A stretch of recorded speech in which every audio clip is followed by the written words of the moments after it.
Picture this: Washington rattling its sabers, Caracas puffing its chest, and Moscow and Beijing sitting on the sidelines like heavyweight boxers waiting to tag in. Headlines scream crisis, pundits whisper war, and the world collectively holds its breath. But here's the twist. This isn't just a story about Venezuela or the United States. This is about us, about CARICOM, about whether the Caribbean will remain pawns in someone else's game or finally step up as referees. Before we dive in with fire, drama, and a sprinkle of humor, smash that like button, subscribe if you haven't already, and drop a comment below.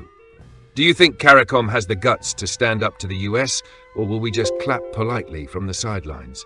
Alright, let's break down the top 5 reasons America will never invade Venezuela. Reason number 1, Russia has Venezuela's back. Let's start with the big one, Russia. Venezuela isn't some tiny country America can stroll into like it's a vacation spot in Florida. Every Venezuelan soldier is effectively backed by a Russian shadow. Weapons? Check. Military advisors? Check. Satellite intelligence? Double check. If Washington even thinks about moving troops, Moscow will make sure the US feels like it's suddenly in a bar fight with Mike Tyson on one side and Ivan Drago on the other. And honestly, have you seen American equipment in jungle conditions? Let's just say US tanks are more comfortable on asphalt than swamps. Invading Venezuela? That's a logistical nightmare wrapped in a rainforest. Reason number 2, China's economic web makes any invasion risky. Reason 2, China. Venezuela owes Beijing billions people. And those aren't just numbers on a spreadsheet. They're stakes, contracts, oil for loan deals, and infrastructure investments.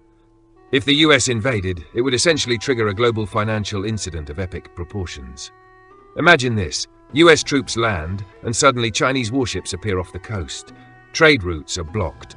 Banks freeze assets. The whole thing turns into an international incident that's more complicated than trying to explain TikTok trends to your grandparents.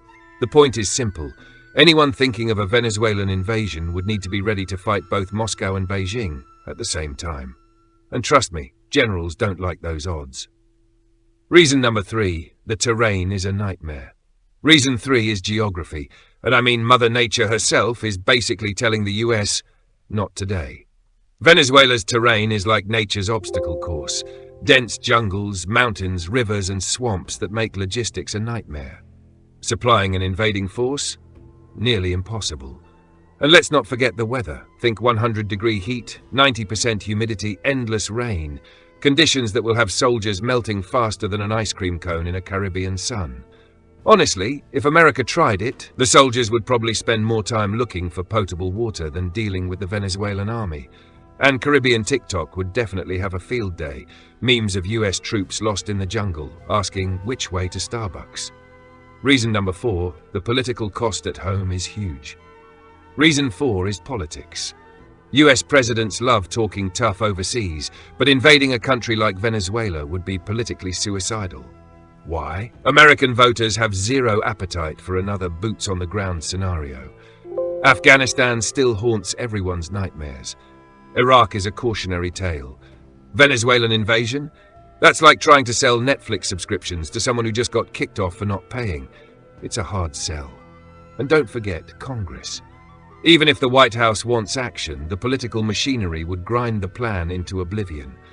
Politicians on both sides would start shouting, "We told you so," faster than a Trinidadian on Facebook after a carnival incident.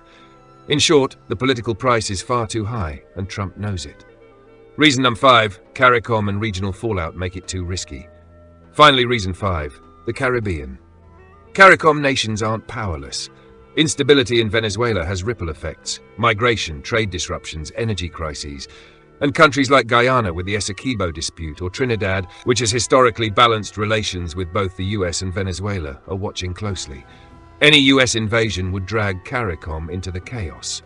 Refugee flows? Check. Black market arms? Check. Militarized Caribbean Sea? Absolutely. Not exactly the backyard anyone wants to fight in. And let's not forget, the Caribbean is literally next door. The US doesn't need to invade Venezuela to get what it wants. A boat ride away, and they're practically in our backyard. Why start a full-scale fight when your neighbor is already within arm's reach? Nobody likes beef with the neighbors, especially when a war could spill into your own lawn. Proximity makes the region both strategically sensitive and inconvenient for outsiders. Imagine troops thinking they can march in and handle business, only to have supply lines constantly harassed, locals cutting off access points, and every river, jungle and coastline turning into a trap. By the time they reach Venezuelan targets, they're not just fighting soldiers, they're fighting geography, climate, and an entire neighborhood that knows the terrain. They could invade us. Sure, but why risk all that when we're just a stone's throw away and watching? Caribbean TikTok would be full of videos of Marines lost in the islands, sweating in 100-degree heat, asking locals for directions while we quietly sip rum on the beach. Trinidadians would be selling doubles outside their camps, and Guyana might publish Surviving the Essequibo for Dummies. Proximity makes it a nightmare, and nobody likes to start a fight with people who live next door. Now, jokes aside, this is a serious test for CARICOM. Will the Caribbean stay spectators, letting external powers dictate the story? Or will we finally step up as referees, mediating, negotiating and shaping outcomes in our own neighborhood? We've done it before: Haiti, Venezuela, other regional crises. When united, the Caribbean punches above its weight, but division weakens us. 15 nations, 15 strategies, 15 ways of hoping the storm passes. Storms don't pass by, they hit. And if CARICOM doesn't act collectively, we'll feel the consequences first. So let's recap. Russia is the ultimate backup. China's economic web makes invasion too risky. Venezuela's terrain is Mother Nature's nightmare for soldiers. The political cost at home is catastrophic. CARICOM and regional fallout make it a diplomatic minefield.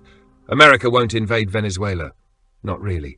The tension, the saber-rattling, the political theatre, all of it matters, but the real consequences fall on us. This isn't just Venezuela's problem, it's a CARICOM problem, and the choice is clear. Be pawns or be referees. Be bystanders or peacemakers. CARICOM's destiny is on the line.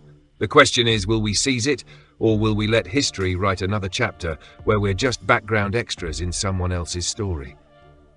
Think about it. We're not some forgotten islands floating in the middle of nowhere. We've got oil in Guyana, culture that moves the world from soca to steel pan, climate leadership in Barbados, and a history of punching above our weight when we unite. Yet too often, we wait. We hope the storm passes. We pray the hurricane misses our shores. But storms don't care about hope. They hit. And when they do, if CARICOM isn't ready, we won't just get wet, we'll get swept away. Now I can hear some skeptics. What can 15 small nations really do against giants? My answer? Plenty. Small doesn't mean powerless. You don't need the biggest sword to swing the sharpest. And if anyone thinks CARICOM can't make a global impact, just remember, we taught the world to dance while they were busy arguing over politics. If we can influence culture, trade, climate and diplomacy, we can influence peace. But here's the kicker. If we fail, history will remind us.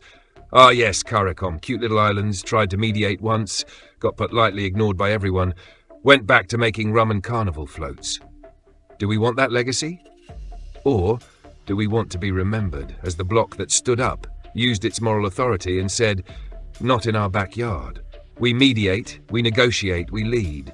And if you want a piece of this region, you answer to us first.